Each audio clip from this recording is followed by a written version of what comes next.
अच्छा ये बताइए शाहजेब भाई कि आपका करियर का जो ब्रेक थ्रू था वो मैंने इंटरव्यू देखा हुआ है जुल्फिकार मिर्जा वाला। उस जमाने में ऐसा था कि बड़े कम लोग हिम्मत कर पाते थे। ऐसा ही था कि IMQM की प्राइम पे कोई अल्ताफ हुसैन से सख्त सवाल पूछ ले, बिल्कुल ऐसा ही था। आपको हिम्मत किसने दी? हिम्मत मेरा ख्याल है मौका, बेसिकली दोनों मौका तो क्योंकि जुल्फिकार मिर्जा साहब ने उस वक्त प्रेस कॉन्फ्रेंस की थी, वो बहुत ज्यादा इंटरव्यूज दे रहे थे। हाँ। और मैंने उस वक्त जो जिस चैनल में मैं था, मुझे 1.5-2 महीने हुए थे, और 1.5-2 महीने बाद मुझे ये बता दिया गया था कि यार आपका प्रोग्राम चल नहीं रहा।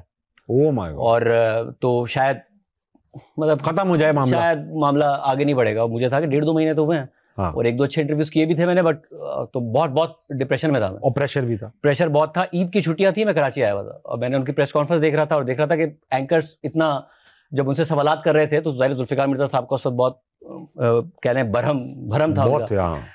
तो मैंने उनको कॉल की और वो ईद की छुट्टियों पे गए हुए थे बदीन, और उन्होंने कहा कि आ जाओ, मुझे कल इंटरव्यू कर लो। और मुझे था कि ये मेरे लिए डू और डाई है। सही है। प्रोग्राम तो बंद हो रहा है, और प्रोग्राम बंद हो गया क्योंकि जब again I go back to that story कि जब आप गाँव से आते हैं तो आपकी आधी जिंदगी इस बात में गुजर जाती है, इस खौफ में कि आप गाँव वापस ना चले जाएं।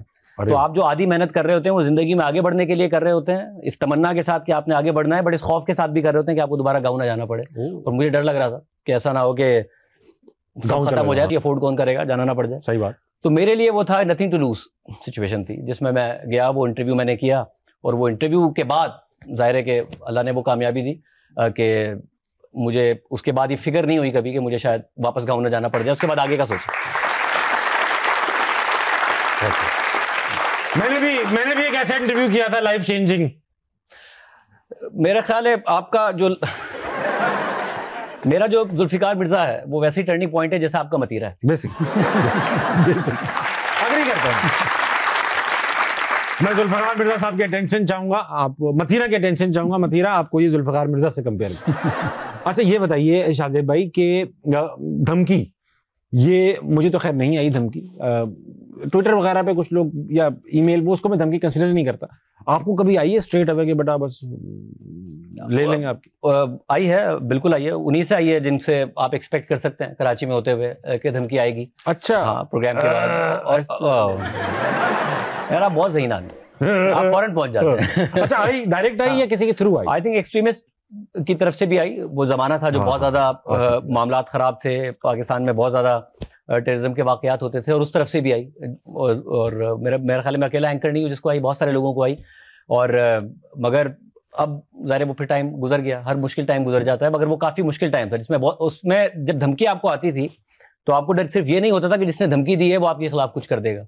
मसला ये होता था कि कराची के साथ, और बड़ा ही मेरा ख्याल जितना अच्छा शहर उतना ही बदकिस्मत शहर है, कि व्हील्स विद इन व्हील्स इतने होते थे कि आपको ये डर रहता था कि धमकी इसने दी है, कहीं मरवा ये ना दे। हाँ, धमकी इसकी तरफ से आई है, कार्रवाई इसकी तरफ से ना हो जाए, तो आप आके पब्लिकली बता भी नहीं सकते थे। ये तो आप आज बात कर रहे हैं तो मैं आपको बता रहा हूँ कि धमकी के हवाले से हमने तो आज तक इसका जिक्र ही नहीं किया।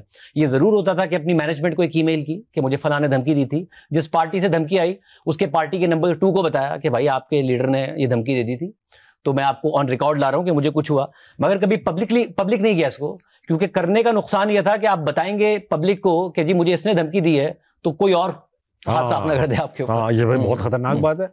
अच्छा, अल्ताफ भाई की कॉल वॉल भी आती थी तो मतलब आपने कोई राज नहीं रखनी थी बात? नहीं, हम तो खोल गए ना कि वो अलग बात है, ये अलग बात है। कॉल आती थी तो आप शेव वेव भी करते थे, क्या था ये अल्ताफ भाई की कॉल से शेव का ताल्लुक? मेरा ख्याल है आपने इस इंटरव्यू से पहले मेरे दोस्तों से बहुत बात की, अल्ताफ भाई से बात की मैंने।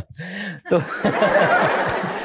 मतलब अल्ताफ भाई जब कभी किसी को कॉल करते थे वो उस जमाने में, तो वो होता ही था कि वो तो बोलते थे ना, उन्हें तो सुनना नहीं, उन्हें कोई फर्क नहीं पड़ता था कि आप क्या बात करें। तो अल्ताफ भाई को 20-25 मिनट बात करने के बाद और ये शिकायत करने के बाद कि तुमने मेरे खिलाफ ये किया, तुमने मेरे खिलाफ वो किया, तुमने मेरे खिलाफ ये किया, उसके बाद वो 20 मिनट बाद कहते थे कि सुन रहे हो? तो मैं कहता था हाँ जी अल्ताफ भाई सुन रहा हूँ। फिर वो 20 मिनट बोलते, उसमें आप शेव बना लें, मैं तो ट्रेडमिल कर लेता था, सब कुछ कर लेता था। अल्ताफ भाई बोलते रहते थे, वो 1-1.5 घंटे, उस जमाने में 1 घंटे बाद कॉल डिस्कनेक्ट हो जाती थी, वो दोबारा कॉल कर लेते थे। तो मैं तो ऑफिस आने से लेके जिंदगी के सारे काम कर लेता था। आपको आगे रखते थे, 20-22 मिनट बाद होता था उन्हें कि सुन रहे हो आप? जी अल्ताफ भाई सुन रहा हूँ, फिर आप म्यूट कर दें।